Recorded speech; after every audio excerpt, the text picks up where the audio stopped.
In the introduction to this course, I did mention that we have one unit dedicated to digital literacy, and this is it. Unit 5 addresses the changing nature of communication and examines the changed and changing nature of language due to the existence and use of ICT tools. According to UNESCO, digital literacy is the ability to find, access, manage, integrate, communicate, evaluate and create information safely and appropriately through digital technologies and network devices for participation in economic and social life. Digital literacy is not just about taking a selfie of your new haircut for an Instagram post, tweeting about the newest chai adda or pizza joint, or commenting on someone's Facebook post on the last cricket match. It requires one to know when to use what technology tool and how best to use a specific tool for which purpose and with what type of audience. Teaching digital literacy skills is important since digital literacy is essential to succeed in personal, social, academic and professional lives. In your daily life, in college or outside, digital is most probably your preferred source of information and communication. When you enter the professional world, digital is going to be your medium of communication, interaction and work output. Unit 5 on digital literacy presents 4 modules that cover a wide range of digital literacy skills.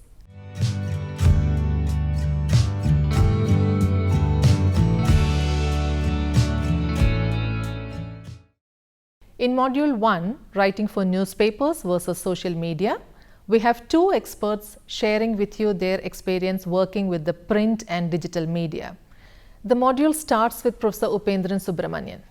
Professor S. Upendran taught at EFL University, Hyderabad and earlier CIFL, Central Institute of English and Foreign Languages, for 37 years.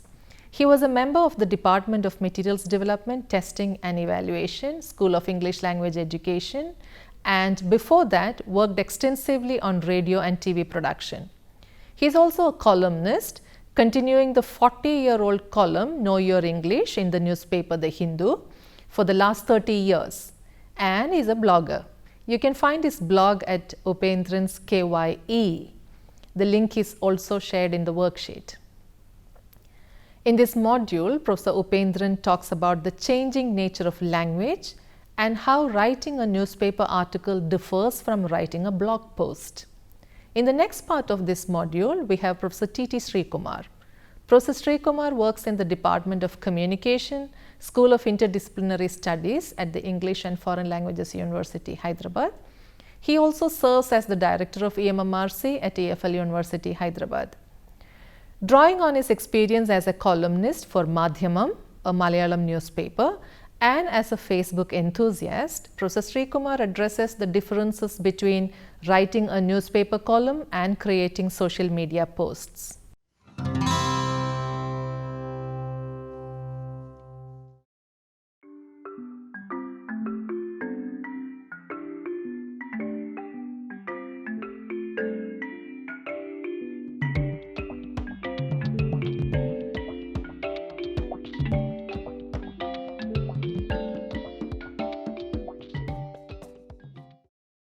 That is what my father used to say when I was young. He used to say, you don't know how to write. So I think that every generation looks down on the writing of the next generation. They think, oh, you don't know how to write. And during my time, what everyone looked at was not just the content, they looked at the grammar, the spelling, punctuation, all these things. And if they didn't look good, then you were considered to be a bad writer.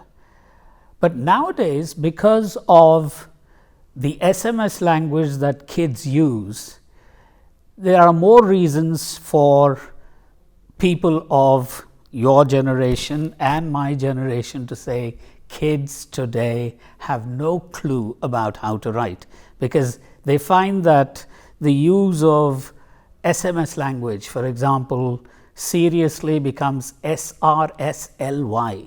So what is this? What kind of spelling is this?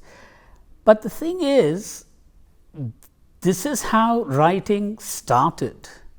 If you go back and look at the history of writing, you'll find that in many forms of writing, vowels were not included. You had just the consonants, and it was up to the reader to determine what the vowels were that went into that word. And the context usually suggested what the word was. So when we read SMS messages today, although they don't contain all the vowels, we're able to figure out what the words are. And that is the beauty of language. You don't have to write everything. Think about when you were a student.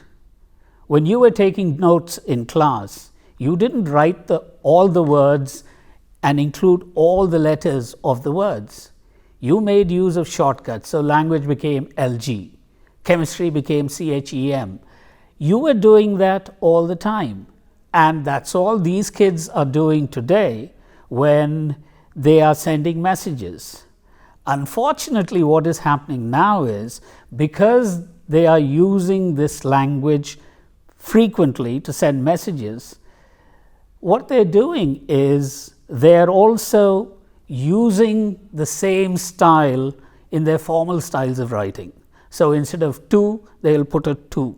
Instead of FOR, they'll put the numerical for. And this is something that teachers don't want to see in any piece of writing.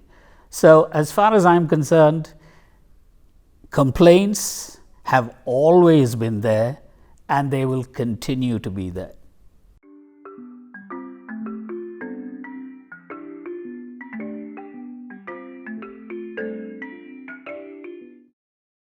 Well, if you look at the history of writing, one of the things that you will find is technology has had an impact on writing. Take, for example, one of the biggest inventions of mankind, namely the printing press. Now, before the printing press came into being, books were basically written by the clerics, the clergy. And when I say books were written, it's not as if the members of the clergy were producing something new. All that they were doing was reproducing copies of the Bible. And it took them a long time to produce one book, because these books were illustrated, written in beautiful handwriting, and they had all kinds of drawings. Therefore, it took a long time, and because it took a long time, very few people had copies of the Bible with them. Only the rich could afford these books that the clergy were writing.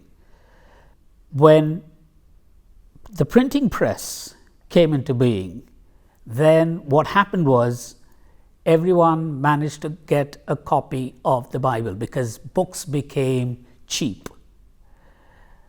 And when the printing press came into being, several things happened to the language. The first thing that happened was it standardized spelling. Before the advent of the printing press, people spelt words any which way they could. Even somebody like Shakespeare spelt his own name 4 or 5 different ways. So when printing came into being, what happened was people took stock of this and said, okay, we need to spell words in a systematic way. This didn't happen overnight, but over a course of time, spelling became standardized. Another thing that happened because of the printing press was the standardization of punctuation. Now, before punctuation came into being, there were no full stops, there were no commas. Therefore, when you read a paragraph, you didn't know where a sentence started, where a sentence ended. So you had to read the same sentence 2 or 3 times to figure out what was happening.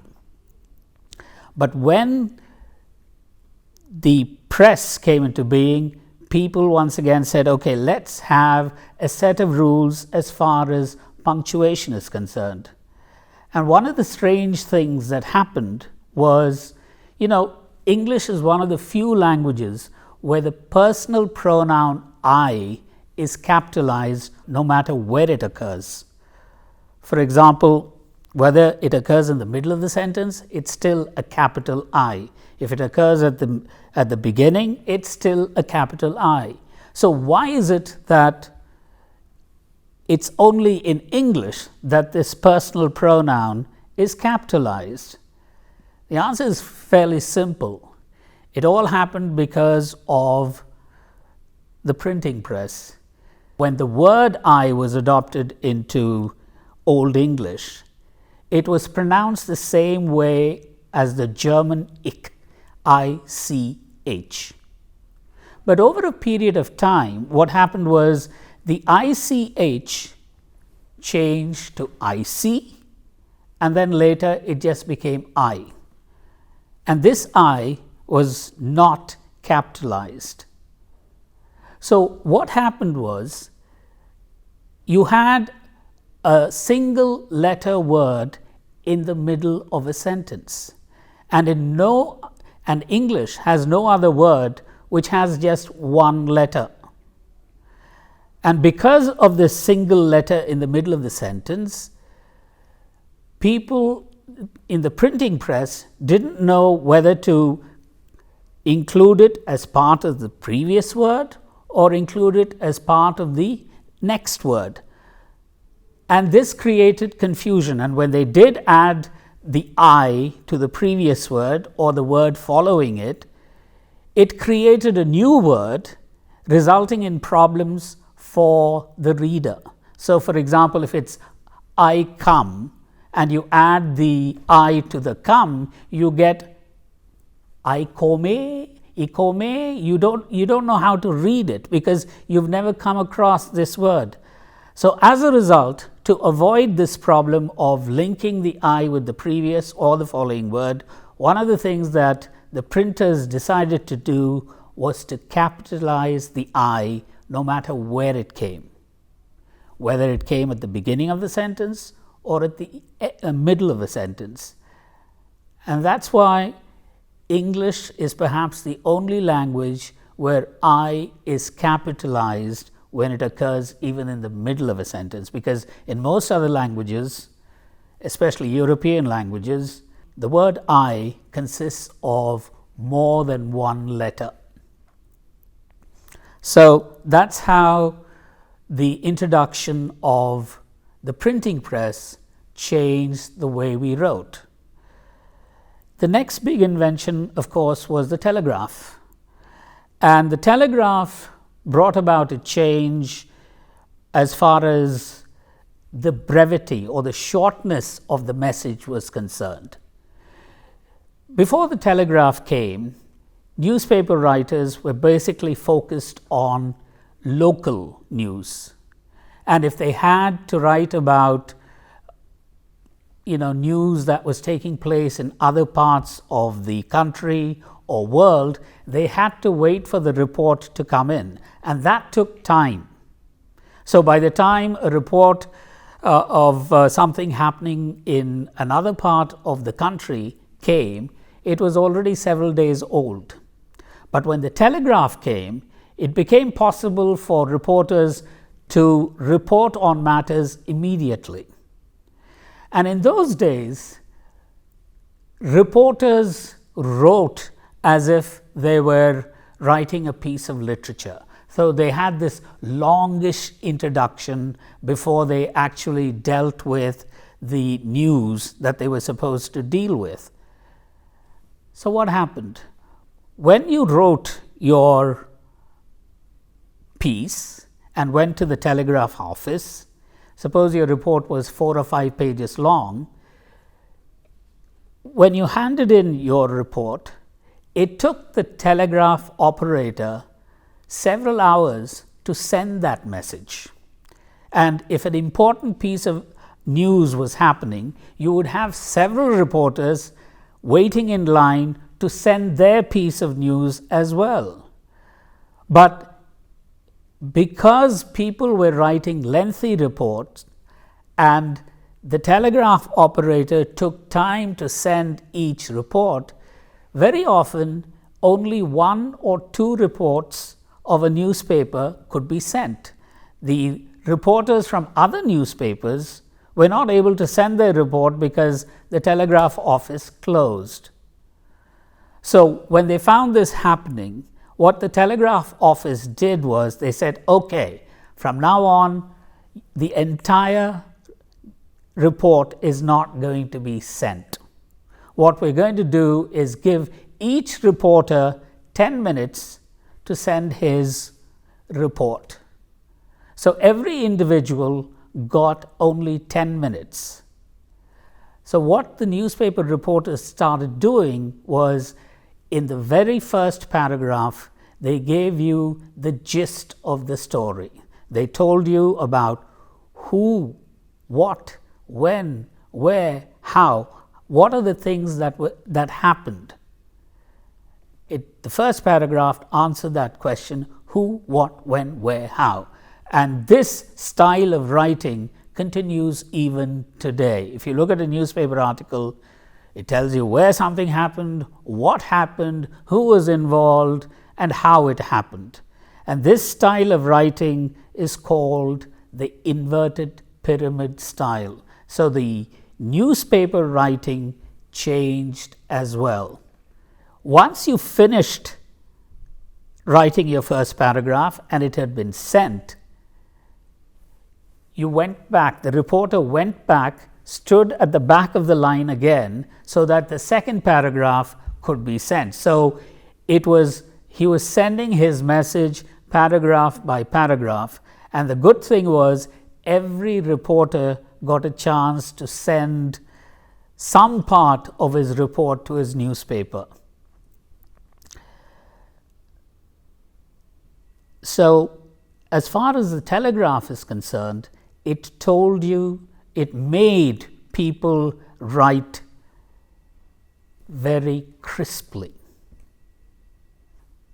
After the invention of the telegraph, I think the other big invention is perhaps the computer, because now you could write any which way you want, and you could write about anything you wanted to.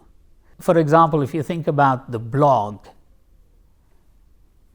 I can write about anything that I want as long as it doesn't hurt anybody's sentiment. So I've been writing a blog for 2 years, and I've been writing about things like, why is I capitalized in English even when it occurs in the middle of a sentence? Or sometimes I write about myself. The thing about the blog, what's wonderful about the blog is everything is under your control. You are the master of what it is that you're going to create. And it's not just the text that you're worried about. See, yes, you want people to read your blog, so you write something nice. But it's not just the text. You think about, okay, what are the visuals that I can use? Can I use a film clipping here? Can I use a song there? So you have so many different things to think about. Whereas if you're writing for a newspaper, all that you're worried about is the text. You say, okay, does it read well? Does it make sense? And are there any mistakes? And if the answer to those questions are yes, yes, and no, you're happy and you send it away. But in the case of your blog, you are in control from beginning to end. You are the master of your creation, and that's the fun aspect, because you're not thinking about the text immediately. Sometimes you think about the text and you worry about the pictures or the photograph or the audio that you could possibly use to make it much more interesting. But sometimes you start with the photograph or the audio, and very often these photographs and the audio give you ideas how to go about writing the blog. So it's not just the text, but every other thing that forms a part of the blog. For example, as I said, the text, the pictures, the audio, all these things begin to play an important role. So you begin to consider about what are the other things, or what are the things that I can use to make this a lot more interesting. And the fun thing about writing a blog, as I said, is you can write about whatever you want. One of the things that I've realized about blogging is, yes, there will be people interested in reading your blog. But what I found is that it's like the telegraph, in the sense that if your blog runs into several pages, then you're not going to get too many hits. Not many people are going to read it, because people nowadays want to read materials that can be read in a minute or 5 minutes. That's it. Anything more, there will not be too many takers for that particular blog. So if you're writing a blog, keep it short.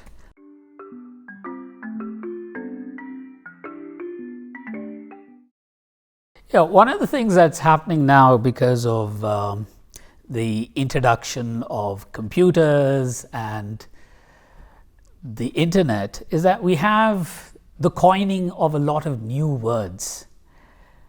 All right, take for example the word selfie. It didn't exist, say 15 years ago, but now everyone in the world knows what a selfie is. And the interesting thing about this word is that you don't have people translating it into their mother tongue. A selfie is a word that is universal now. And you have a word like tweet. 10 or 15 years ago, if you came across this word, you immediately thought about birds, because birds tweet. But now, as soon as you hear the word tweet, birds are the last thing that come to your mind. It's about the Twitter account, sending messages to people, and this shows how the words take over your life. Tweet now means sending messages. And then you have a word like unlike.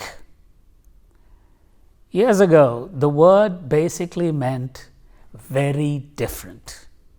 He's unlike his father. That's what it meant, very different. But now, if you go on Facebook or any of these accounts and unlike a person, that means you don't like him. The meaning of the word has changed completely. Similarly, you can unfriend someone, something that you couldn't do before the existence of Facebook. Now, these changes have happened not just in the case of words, but also we have a lot of these idiomatic expressions in English. For example, there is the expression to give someone the cold shoulder. It means to ignore someone. But now, with the introduction of the digital media, you have something called to give someone the cold finger. What does that mean? It means when you get a text and you wish to ignore the text, you don't want to respond to what the person has said, you don't send a message. And how do you send a message? By using your finger. So if you give someone a cold finger, what it means is to ignore someone not send a message to someone. And then earlier we had this expression, slip of the tongue. If you made a mistake, you say, oh, that was slip of the tongue. So I'm talking to my wife and I say, oh, I love you. And if her name happens to be Usha, you say, I love you, Usha, but unfortunately you use some other name. Then you say, oh, that was a slip of the tongue. Don't worry, that was a slip of the tongue. Now we have another expression. Very often we type out a message, but unfortunately we send it to the wrong person. And when the message is sent to a wrong person, it's called a slip of the thumb. Not the tongue, but the slip of the thumb, because you make use of your thumb to send messages. We have a lot of people who only read bad news and they come and tell you all the bad news there is. Such people are called doom scrollers. They look for messages or news which suggest that the world is coming to an end, and they will forward these messages to make our life miserable as well. We all talk about cyberspace. I'll see you in cyberspace. I met him in cyberspace. The meeting happened in cyberspace. But what about face-to-face meeting? That should have some space, right? And there is a word for that. It is called meet space. But it's not M-E-E-T, but M-E-A-T, meet space, because you're meeting in the flesh. Okay, you're meeting in the flesh. And so there are lots of words emerging, words being coined, and that is the fun of language. It changes all the time, and new words are created all the time. How many of these will survive, say 15 or 20 years from now? God knows. But the thing is, what is interesting to note is they are being coined now, and when you see such words, it makes you feel happy. It brings a smile to the face.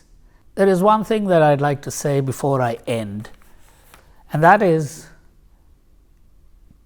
when the digital media came into being, people said, this is the end of going to school. There is no need to go to school. People can stay at home and sit in front of their monitor and learn, which means we don't need school buildings, and all the additional expenditure, we don't need all that. Learning will take place in cyberspace. And a lot of people believe that this could happen. And the good thing about COVID, what it taught us is it is not going to happen. Learning, sitting at home, is not anything that people want to do. It's not just the kids who hated learning online, even adults hated it. So you will be going to school, you will be going to college, and you will have people like me standing in front of you and talking to you. So no cyberspace. We will be meeting in meet space.